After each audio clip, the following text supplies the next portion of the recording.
distance and proximity are very important factors when you are listed on a transplant center.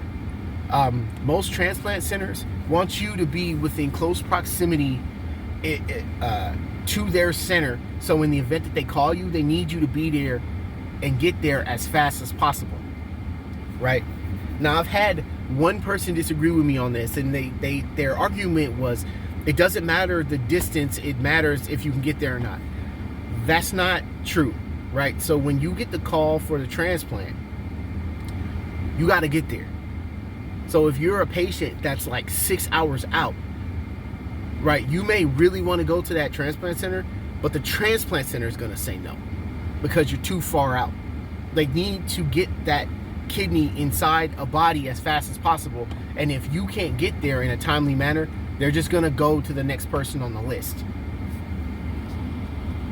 So at the time when I was in the process of getting listed on the transplant list, there were 2 transplant centers that I could have gotten listed to: CPMC in San Francisco and UC Davis, because I lived in a city that was in the middle of both of those, right? Like, I couldn't get listed on a transplant list in LA, that's too far, regardless of whether I had reliable transportation or not.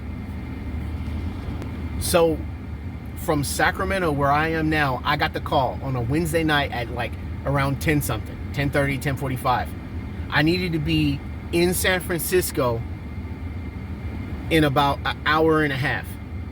Luckily, it was so late, there was no traffic on the road, so I didn't have to worry about getting caught in the traffic jam. But when they called me, they needed me to pack up and come down there immediately that night. And if I was 6 hours out, there's no way that I would have 6 or 7 or whatever, if I was in another state, there would have been no way I would have been able to get there in time. So distance and proximity does matter. So for CPMC and UC Davis, I couldn't be too far out time-wise from them. I needed to be within an hour and a half, maybe 2 was stretching it, but that was their requirements. That was the limit that I needed to be at for those 2 centers. Even when you get listed at in another state, like, they require that, man, you need to be here in the state. You need to live here. You need to be in close proximity to the center. So when you get called, we can give you the transplant, and then you can go on and do whatever you're going to do after the fact.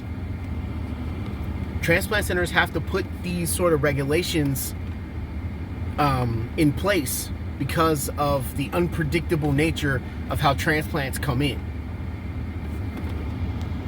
So it's important to remember that the transplant centers that you may want, you may have to sacrifice in order to get to those places.